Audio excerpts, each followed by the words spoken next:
Mateo Kabanata 2. Ipinanganak si Jesus sa Bethlehem ng Judea noong panahon ni Haring Herodes.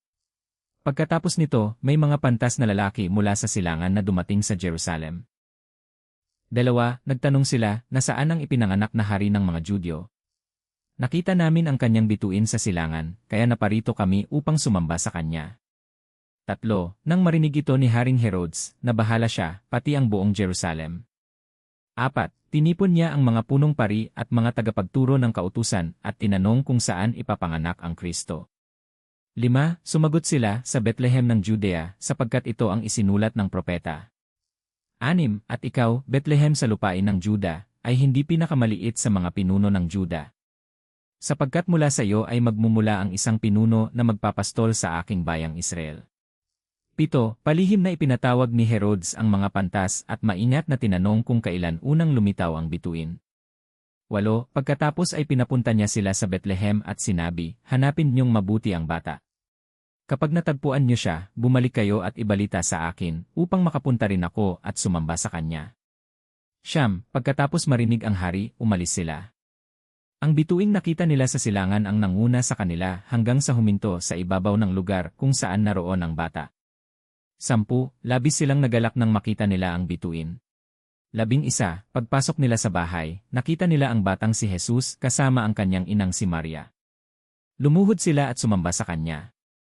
Binuksan nila ang kanilang mga handog at nagbigay ng ginto, kamanyang, at mira. 12. Dahil binalaan sila ng Diyos sa panaginip na huwag nang bumalik kay Herodes, umuwi sila sa kanilang lupain sa ibang daan. 13. Nang makaalis na sila, nagpakita sa panaginip ang anghel ng Panginoon kay Jose at sinabi, bumangon ka. Isama mo ang bata at ang kanyang ina at tumakas kayo papuntang Egipto. Manatili kayo roon hanggang sabihin ko sa iyo, sapagkat hahanapin ni Herodes ang bata upang ipapatay siya. 14. Kaya bumangon si Jose ng gabing iyon at isinama ang bata at ang kanyang ina patungong Egipto. 15. Nanatili sila roon hanggang sa mamatay si Herodes. Nangyari ito upang matupad ang sinabi ng Panginoon sa pamamagitan ng propeta, mula sa Egipto ay tinawag ko ang aking anak. 16. Nang malaman ni Herodes na nalinlang siya ng mga pantas, labis siyang nagalit.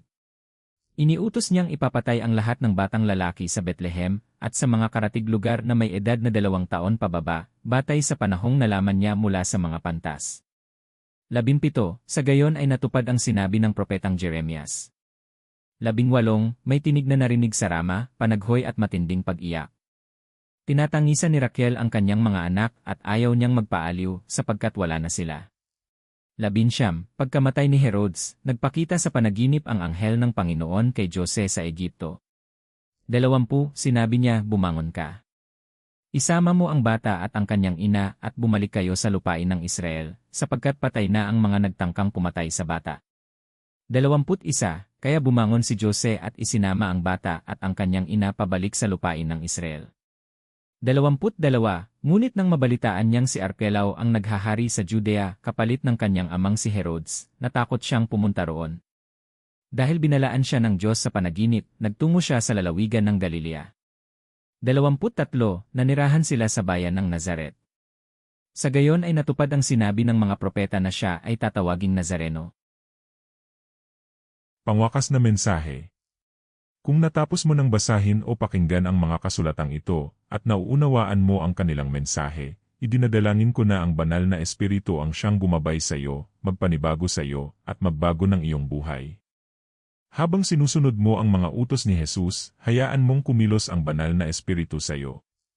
At habang ibinabahagi mo ang kanyang salita sa pamamagitan ng pag-share, pag-like, at pagkomento sa video na ito, hayaan mong kumilos ang banal na espiritu sa pamamagitan mo, upang ang iyong buhay ay magbunga at ang Diyos ay maluwalhati.